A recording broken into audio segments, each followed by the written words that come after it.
दोस्तों नमस्कार, बहुत स्वागत है आपका चौकस भारत में। मैं आपका दोस्त ब्रजेंद्र। कल काउंटिंग समाप्त हो गया नगर निकाय चुनाव का। रिजल्ट आ गए। जो मेयर हैं और उप मेयर हैं दोनों चयनित हुए हैं। लेकिन इसके पीछे की पूरी कहानी जो है वो कई महीनों से लिखी जा रही थी। इस कहानी के पीछे कौन-कौन से इसके सूत्रधार हैं, क्या-क्या कुछ बदलाव हुआ, किस-किस दहलीज पर ये जो पूरी कहानी की जो किताब है वो वहां पर पहुंची है और क्या कुछ सामने आया है, हमने देखा ही। लेकिन कुछ लोग ऐसे भी थे जो बहुत दूर तक पीछा किए काउंटिंग के दौरान, फिर भी मात खा गए। वजह क्या थी? दरअसल हम बात कर रहे हैं डिप्टी मेयर की। बहुत ही उतार चढ़ाव हुआ। इसकी चर्चा हो रही है, लगातार चर्चा में है कि भाई डिप्टी मेयर इतने दूर तक पीछा किए और उसके बाद कैसे कोई इतने चर्चित चेहरे और फिर वो हार का सामना कर सकते हैं। वजह क्या रही? इसी बनिस्पत हम पहुंचे हैं। आज हमारे साथ आजाद गांधी जी हैं। आजाद गांधी जी से बात करेंगे। दरअसल इन्हीं की जो सुपुत्री हैं अंजना गांधी, वो डिप्टी मेयर के पद के लिए चुनाव लड़ रही थी और बहुत दूर तक जो चयनित हुई हैं नवनिर्वाचित डिप्टी मेयर, उनका पीछा भी किया। हम जानते हैं कहाँ चूक हुई। बहुत स्वागत है गांधी जी आपका चौकस भारत में। क्या लग रहा है आपको? हम तो सबसे चूक चूक कहाँ हुई? सवाल ये है। हम सबसे पहले चौकस भारत चैनल को बधाई देना चाहते हैं कि आप हर मुद्दे पर चौकस रहते हैं। जी बिल्कुल। चाहे नगर निकाय का मुद्दा हो, विधानसभा हो या विधान परिषद का हो, गांव में दूर दराज जाने की बात हो, तो आपको हम देखते हैं कि हमेशा सबके बारे में सच्चाई जानने का आपका अहम प्रयास रहता है। बहुत आप शुक्रिया। बधाई के पात्र हैं। आपके चैनल के माध्यम से स्वच्छ, निष्पक्ष और ईमानदार पत्रकार का तो जो चैनल है, हम जनता को बधाई देना चाहते हैं, पटना की खास करके गरीब गुरबा जनता को, जिन्होंने अपने धन के बल पर, जी। अपने ताकत के बल पर, अपने खर्च के बल पर डॉक्टर अंजना गांधी को पुरजोर समर्थन किया। जी बिल्कुल। हम पटना के लोगों को, पटना के खासकर से हमसे संबंधित जो भी हमारे लोग थे, सामाजिक न्याय के लोग थे, उनको भी हम बधाई देना चाहते हैं कि उनकी अहम भूमिका रही। मेरा विरोध करने वाला कोई नज़र नहीं आया, और जो विरोध करने वाले थे, जो निरक्षर का साथ दे रहे थे, जो नहीं चाहते थे कि पटना का विकास हो, मैं वैसे लोगों को बधाई देना चाहता हूँ कि अपने अच्छे लोगों का चयन किया है। आपके नेतृत्व में लगता है कि पुराना पटना वापस आ जाएगा। डॉक्टर अंजना गांधी की सोच थी, पढ़ी लिखी, कई विषयों में पीएचडी, कई सब्जेक्ट में एक अच्छी शिक्षा हासिल करने वाली लोग अगर हरा देते हैं, भारतीय जनता पार्टी का क्या रोल रहा। भारतीय जनता पार्टी खुल कर करके सभी बिंदुओं पर आ जाती है, चाहे नगर निकाय का चुनाव हो, चाहे किसी तरह का चुनाव हो। भारतीय जनता पार्टी के लोग, कई सांसद थे, कई विधायक थे, पत्रकार साहब, जो एड़ी चोटी एक किए हुए थे।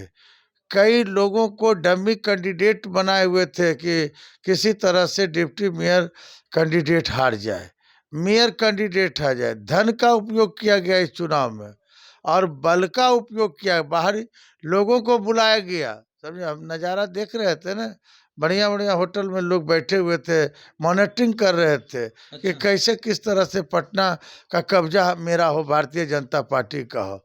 राष्ट्रीय जनता दल महागठबंधन ने समर्थन नहीं किया, क्योंकि यहाँ समर्थन की प्रथा नहीं थी। लोकल बॉडी का चुनाव में पार्टी बेसिस पर नहीं होता, और भारतीय जनता पार्टी ने इसको पार्टी बेसिस कर दिया। हर वार्ड में अपना जो है कैंडिडेट दे दिया, हर मेयर का कैंडिडेट दे दिया, डिप्टी मेयर का कैंडिडेट दिया, हर लोगों को धन दे दिया। अब तो देख रहे हैं कि कई मीटिंगें उसकी हुई कि किस तरह से हम पटना पर काबिज हों। हम लोगों का सिर्फ जो मैनेजमेंट का जो थोड़ा कमी था, वह मैनेजमेंट ये था कि अगर हमारे शीर्ष नेता अगर एक व्यक्ति को मेयर लड़ा देते, और मेयर और डिप्टी मेयर मिलकर के चुनाव लड़ते, तो पता चलता कि भारतीय जनता पार्टी धरातल पर है कि आसमान में है।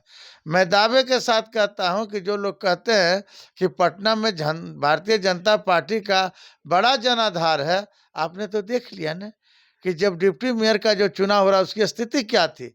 हम आगे कभी वो पीछे, कभी हम आगे कभी वो पीछे। हाँ, बहुत देर तक ऊहापोह की स्थिति थी कि अब तो मतलब आप एकदम पता लीजिए, आपका चैनल बहुत ईमानदार चैनल है। आप पता लगा लीजिए कि जो आज़ाद गांधी के जो समर्थक थे, 10 रुपया लिया है क्या कोई?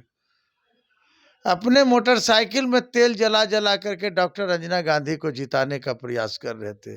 काफ़ी मेहनत लोगों ने किया। अपने दरवाज़ों पर फूल माला से लेकर के बैंड बाजा तक का स्वागत डॉक्टर अंजना गांधी को शिक्षा के आधार पर किया कि हम शिक्षित महिला को डिप्टी मेयर बनाने जा रहे हैं। हम उसके लिए प्रयास लोगों ने किया, जो हमारे धारा के लोग थे। हम चाहते थे, लोग चाहते थे कि एक शिक्षित महिला का कमान होगा, तो हम पुरानी पटना को हम नया पटना नहीं चाहते हैं। हम तो ऐसे पटना को लाना चाहते थे जिस पटना को देखने के लिए फहियान ऐसा चीन का यात्री अपने यात्रा के दौरान लिखा था पटना की तस्वीर कि पटना क्या है, दुनिया का सबसे यानी सुंदर। फिर से पाटलिपुत्र बनाने की कोशिश थी। हाँ, कोशिश था, लेकिन भारतीय जनता पार्टी के लोग अशिक्षित आदमी का चयन किए हैं, निरक्षर आदमी का चयन किए हैं, जो फाइल पर लोग सिग्नेचर कराने का काम करेंगे। जब ऐसे लोग बनेंगे तो पटना का विकास संभव नहीं है। कैसा चाहिए भाई, कैसे लोग चाहिए?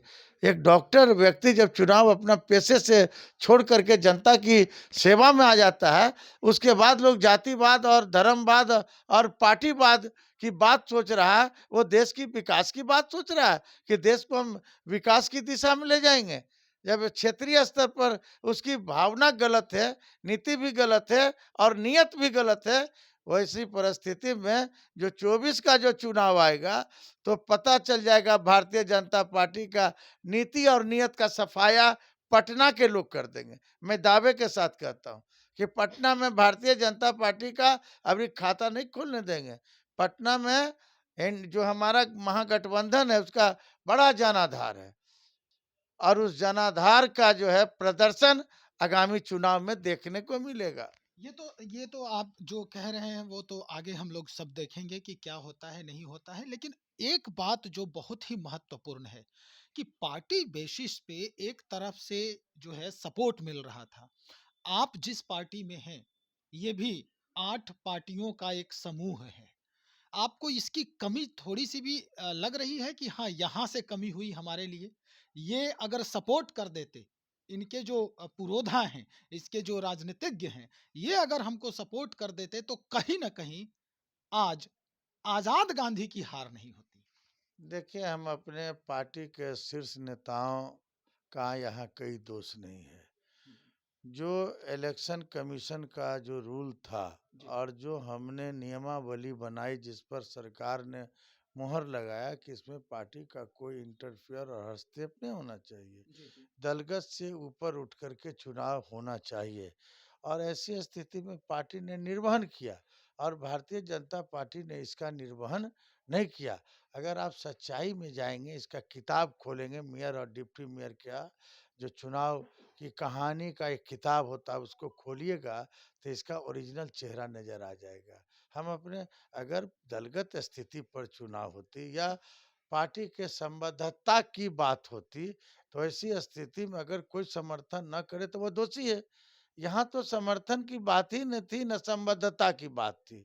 जब बैक दोनों सपोर्ट तो चाहिए था। कोई देखिए यहाँ सपोर्ट के क्या लोग मोरल सपोर्ट कहते हैं। मोरल सपोर्ट तो था ही था हमारे लोगों का। अगर मोरल सपोर्ट नहीं आता तो क्या इतना वोट आजाद गांधी को अपने व्यक्तिगत पल पे आया क्या? जो हमारे लोग हैं, संबंधित हमसे जो लोग हैं और जो सामाजिक न्याय के या महागठबंधन से संबंधित लोग हैं, क्या एक भी विरोध किया है क्या?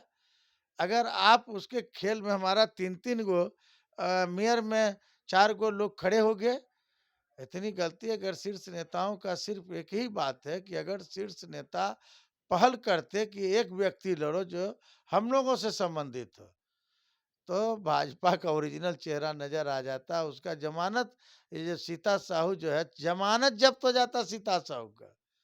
सीता साहू कोई लीडर है क्या? आप बताइए ना कि 5 बरस के दरमियान में सीता साहू का कोई रचनात्मक काम है क्या? भ्रष्टाचार को बढ़ावा नगर निगम में किसने दिया? आज भ्रष्टाचारी के समुद्र में पटना नगर निगम तैर रहा है, वह किसने दिया? कोई पटना में जो लोग उतरता है तो हे पेशाब का दुर्गंध नजर आ रहा है पटना में। कोई परिवर्तन हुआ क्या? अतिक्रमण में कोई कमी आई क्या? वेंडर जोन बना क्या? गरीब महिलाओं के लिए कोई रोजगार का जो नगर निगम के माध्यम से मिलना चाहिए था, 5 बरस के दरमियान में मिला क्या? यही तो अंजना गांधी का सोच था, डॉक्टर अंजना गांधी का, कि हम बढ़ावा देंगे, रोजगार को बढ़ावा देंगे, हम मोहल्ला क्लिनिक की स्थापना करेंगे, हम वेंडर जोन की स्थापना करेंगे, हम स्मार्ट सिटी को, इंदौर ऐसा शहर पटना को हम बनाएंगे, हम पुराना पाटलिपुत्रा वापस लाएंगे। लेकिन महान पटना की जनता, भारतीय जनता पार्टी के लोग, हम तो सोचे थे कि भारतीय जनता पार्टी में बुद्धिजीवी लोग होते हैं, ये बुद्धिजीवी का समर्थन करते हैं, लेकिन पता चल गया कि भारतीय जनता पार्टी के नेताओं का और भारतीय जनता पार्टी के मतदाताओं का, कि वो अशिक्षित चेहरा पसंद करते, वो लोग नहीं चाहते हैं कि पटना का विकास हो। चलिए, तो आखिर में एक सवाल और कि इस खाई को आप पाटेंगे अब कैसे? देखिए, हमारे पास कोई खाई रहे तब न पाटेंगे। खाई, अगर खाई रहता कि अगर हम अपने लोगों में सभी को अगर बैठा देते, अगर सामंजस्य कायम रहता, बिल्कुल। तो वो सामंजस्य के आधार पर हम चुनाव जीत जाते। और इस सामंजस्य को स्थापित करने के लिए इस पर पहल होना चाहिए, और हमारे नेता भविष्य में करेंगे, ये हमें पूरी संभावना है। चलिए, बहुत शुक्रिया जानकारी देने के लिए। तो आज़ाद गांधी आरजेडी के तरफ से बहुत ही प्रखर और प्रबुद्ध नेतृत्वकर्ता भी हैं और प्रवक्ता भी हैं। अच्छा, हर चीज़ का इनके पास बखूबी जवाब तो होता ही है, जैसा कि सुना ही आपने। खैर, जिस तरह से ये अभी बयान दे रहे हैं कि अब आने वाले विधानसभा चुनाव में स्थिति जो है अब किसके पक्ष में होगी, पलड़ा किधर भारी होगा, इसके लिए तो कमर कस ही लिया जाएगा, चाहे जैसे भी हो। खैर, अब स्थिति जो भी होगी, वो आने वाले समय में ही साफ परिलक्षित होगा। बहरहाल, आप बने रहें हमारे साथ। इन सारे खबरों को हम एकत्र कर रहे हैं, सारे डेटाज़ एकत्र कर रहे हैं कि आखिर चूक कैसे और कहाँ हुई, किससे हुई। आप बने रहें हमारे साथ, हम दिखाते रहेंगे आपको। बहुत शुक्रिया आपका।